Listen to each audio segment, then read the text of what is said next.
Item ಯಾವುದೇ ಇರಲಿ try ಮಾಡಿ ಆಚಿ ಚಿಕನ್ ಮಸಾಲಾ. ಆಚಿ ಚಿಕನ್ ಮಸಾಲಾ. ನಟ ವಿಜಯ್ ಸಿಎಂ ಆಗಿದ್ದು ನಂಗೆ ಶಾಕ್ ಆಯ್ತು. ರಜನಿಕಾಂತ್ ಟಿವಿಕೆ ಪಕ್ಷದ ಅಧಿಕಾರ ಹಿಡಿದ ಬಳಿಕ ರಜನಿಕಾಂತ್ ಅವರು ಕೊಟ್ಟಿರುವಂತಹ ಹೇಳಿಕೆ ಇದು.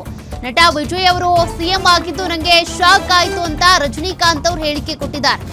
ಟಿವಿಕೆ ಪಕ್ಷ ಅಧಿಕಾರ ಹಿಡಿದ ಬಳಿಕ ರಜನಿಕಾಂತ್ ಅವರ ರಿಯಾಕ್ಷನ್ ಇದು. ಮೊದಲ ಸುದ್ದಿಗೋಷ್ಠಿ ನಡೆಸಿ ಟಿವಿಕೆ ಪಕ್ಷದ ಗೆಲುವಿನಿಂದ ಆಘಾತ ಆಗ್ಬಿಟ್ಟಿದೆ ಅಂತ ಹೇಳಿದ್ದಾರೆ ಸೂಪರ್ ಸ್ಟಾರ್ ರಜನಿಕಾಂತ್ ಅವರು. ಚುನಾವಣಾ ಫಲಿತಾಂಶದ ಬಳಿಕ ಸ್ಟಾಲಿನ್ ಅವರನ್ನ ಭೇಟಿ ಮಾಡಿದ್ರು ರಜನಿಕಾಂತ್ ಮತ್ತು ಸ್ಟಾಲಿನ್ ಭೇಟಿ ಬಗ್ಗೆ ಟೀಕೆಗಳು ಕೂಡ ವ್ಯಕ್ತವಾಗಿತ್ತು. ನನ್ನ ಮತ್ತು ಸ್ಟಾಲಿನ್ ನಡುವಣ ಬಾಂಧವ್ಯ ರಾಜಕೀಯವನ್ನ ಮೀರಿದ್ದು ಅಂತ ಅವ್ರು ಹೇಳಿದ್ರು. ಇನ್ನು ಕುಳತ್ತೂರಿನಲ್ಲಿ ಸ್ಟಾಲಿನ್ ಸೋತಿದ್ದು ನನಗೆ ಬೇಸರ ಆಯಿತು ಅಂತ ಕೂಡ ರಜನಿಕಾಂತ್ ಹೇಳಿದ್ದಾರೆ. ಇನ್ನು ವಿಜಯ್ ಗೆಲುವಿನ ಬಳಿಕ ಅವರಿಗೂ ನಾನು ಶುಭಾಶಯ ತಿಳಿಸಿದ್ದೇನೆ. ನನ್ನ ರಾಜಕೀಯ ನಿಲುವಿನ ಕುರಿತಾಗಿ ಟೀಕೆ ವ್ಯಕ್ತವಾದ ಕಾರಣ ಸುದ್ದಿಗೋಷ್ಠಿ ನಡೆಸಿದ್ದೇನೆ ಅಂತ ಅವರು ಮಾತನಾಡಿರೋದು. ನಾನು ಸತ್ಯವನ್ನ ಒಪ್ಪಿಕೊಳ್ತೀನಿ ಅಂತ ರಜನಿಕಾಂತ್ ಹೇಳಿದ್ದಾರೆ. ಯಾಕೆಂದ್ರೆ ಹಿಂದೆ ರಜನಿಕಾಂತ್ ಅವರು ಕೂಡ ರಾಜಕೀಯಕ್ಕೆ ಧುಮುಕಿದ್ರು, ಆದ್ರೆ ಬಹಳಷ್ಟು ದಿನ ಇರಲಿಲ್ಲ. ಮತ್ತೆ ಅವರು ಸಿನಿಮಾ ರಂಗಕ್ಕೆ ಹೋದ್ರು. அது தெளிவுபடுத்துகிறேன். ரெண்டாவது நான் அவர் வாழ்த்து சொல்லலை, ஏர்போர்ட் போகும்போது வாழ்த்து சொல்லலை. அவர் ஜெயிச்ச உடனே எக்ஸ் தளத்தில் என்னுடைய வாழ்த்துக்களை நான் அவருக்கு பதிவிட்டேன். நான் 2016 அரசியலுக்கு வரேன்னு சொன்ன பிறகு நான் ஏர்போர்ட்டுக்கு போகும்போது யூஸ்வலாக அங்கே இருக்கிறவங்க அந்த போர்டிங் கார்டு வாங்கிட்டு இருப்பாங்க. அவங்களுக்கு கேட்குறது தான் வழக்கம், மீடியா யாராவது இருப்பாங்களா அப்படின்னு. அதே இதில் மீடியா யாராவது இருப்பாங்களான்னு கேட்டேன். பெங்களூர் போகும்போது மீடியா யாரும் இல்லைன்னு சொன்னாங்க. சரியான்னு சொல்லி நான் போயிட்டு இருக்கும்போது திடீர்னு ஒருத்தர் ஒரு மீடியா ஆள் மாதிரி தெரியல எனக்கு. ஒரு சின்ன ஃபோன் வச்சுக்கிட்டு விஜய் ஒரு முதலமைச்சர் இருக்காரு அப்படின்னு சொன்னேன்.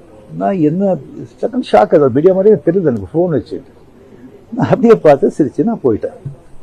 அதுக்கு வாழ்த்துக்கள் சொல்லலை அப்படின்னு சொல்லி அதுக்கு ஒரு விமர்சனம். இன்னொன்று விஜய் மேலே எனக்கு பொறாமை அப்படின்னு. நான் அரசியல் இல்லை, அது தெளிவுபடுத்துகிறேன். ரெண்டாவது ಮತ್ತಷ್ಟು ಡೀಟೇಲ್ಸ್ ಕೊಡ್ತಾರೆ film bureau head Lakshminarayan. Rajinikanth ಅವರು ಸುದ್ದಿಗೋಷ್ಠಿ ನಡೆಸೋದ್ರ ಮೂಲಕ ಒಂದಷ್ಟು ಮಾತನಾಡಿದ್ದಾರೆ. ಏನ್ ಕ್ಲಾರಿಟಿ ಕೊಟ್ಟಿದ್ದಾರೆ? ವಿಜಯ್ ಅವರು ಸಿಎಂ ಆಗಿದ್ದು ಶಾಕ್ ಆಯ್ತು ಅಂತ ಕೂಡ ಹೇಳಿದ್ದಾರೆ. ಯಾಕೆ ಹಿಂಗೆ ಹೇಳಿದ್ರು ಅಂತ? ಹೌದು ಸೌಖ್ಯ. ಏನಂದ್ರೆ ಈಗಷ್ಟೇ ರಜನಿಕಾಂತ್ ಅವರು ರೀಸೆಂಟ್ ಆಗಿ ಬೆಂಗಳೂರಿಗೆ ಬಂದಿದ್ರು. ಬೆಂಗಳೂರಿನ ನಂತರ ಚೆನ್ನೈಗೆ ತೆರಳಿದ ನಂತರ ಇವತ್ತು ಬೆಳಗ್ಗೆ ಏನು ಚೆನ್ನೈನ ಪೋಯಸ್ ಗಾರ್ಡನ್ ನಲ್ಲಿ ಇರ್ತಕ್ಕಂಥ ತಮ್ಮ ನಿವಾಸದ ಮುಂದೆ ಒಂದು ಸುದ್ದಿಗೋಷ್ಠಿಯನ್ನ ಮಾಡಿದ್ರು. ಆ ಸುದ್ದಿಗೋಷ್ಠಿ ಮಾಡೋದಕ್ಕೆ ಪ್ರಮುಖ ಕಾರಣ ಏನಪ್ಪಾ ಅಂತಂದ್ರೆ ರೀಸೆಂಟ್ ಆಗಿ ಟಿವಿಕೆ ಪಕ್ಷವನ್ನ ಕಟ್ಟಿ ಒಂದೇ ಸಮನೆ ದಿಢೀರ್ ಅಂತ ಏನು ಅಧಿಕಾರಕ್ಕೆ ಬಂದು ಸಿಎಂ ಸ್ಥಾನ ವಹಿಸಿಕೊಂಡಂತಹ ವಿಜಯ್ ಅವರ ನಡೆ ಮತ್ತು ಆ ಒಂದು ಬೆಳವಣಿಗೆ ಆಗಿರ್ತಕ್ಕಂಥದ್ದು.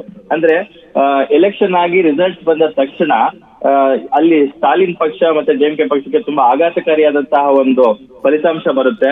ಅದನ್ನ ನೋಡಿ ಅಕ್ಷರಶಃ ರಜನಿಕಾಂತ್ ಅವರು ಶಾಕ್ ಆಗ್ತಾರಂತೆ.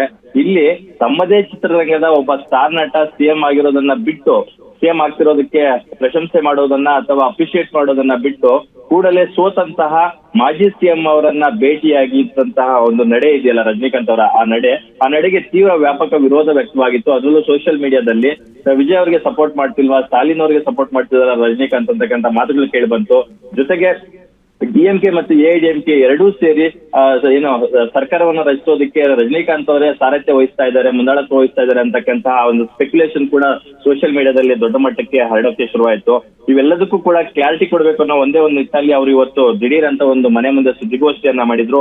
ಆ ಸುದ್ದಿಗೋಷ್ಠಿಯಲ್ಲಿ ನಟ ವಿಜಯ್ ಅವರು ಸಿಎಂ ಆಗಿದ್ದು ನನಗೆ ಅಕ್ಷರಶಃ ಶಾಕ್ ಆಯ್ತು ಅಂತಕ್ಕಂಥ ಮಾತನ್ನ ಹೇಳಿದ್ದಾರೆ. ಅಷ್ಟೇ ಅಲ್ಲ, ಕೊಳತ್ತೂರಿನಲ್ಲಿ ಸ್ಟಾಲಿನ್ ಸೋತಿದ್ದು ಕೂಡ ನನಗೆ ಬೇಸರ ಆಯ್ತು. ನನ್ನ ಮತ್ತು ಸ್ಟಾಲಿನ್ ಅವರ ನಡುವಿನ ಒಂದು ಬಾಂಧವ್ಯ ರಾಜಕಾರಣವನ್ನ ಮೀರಿದ್ದಂಥದ್ದು ಅಂತಕ್ಕಂಥ ಮಾತನ್ನು ಕೂಡ ಹೇಳಿದ್ದಾರೆ. ಆದ್ರೆ ನಾನು ಸತ್ಯವನ್ನು ಒಪ್ಪಿಕೊಳ್ಳುತ್ತೇನೆ. ವಿಜಯ್ ಅವ್ರಿಗೂ ಕೂಡ ನಾನು ದೂರವಾಣಿ ಕರೆ ಮೂಲಕ ಅವರಿಗೆ ನಾನು ನನ್ನ ಏನು ಅಪ್ರಿಸಿಯೇಷನ್ ಅನ್ನ ತಿಳಿಸಿದ್ದೀನಿ ಅಂತಕ್ಕಂಥ ಮಾತನ್ನ ಅವರು ಹೇಳಿರ್ತಕ್ಕಂಥದ್ದು ಸೌಖ್ಯ. Okay, thank you Lakshminarayan ಡೀಟೇಲ್ಸ್ಗೆ.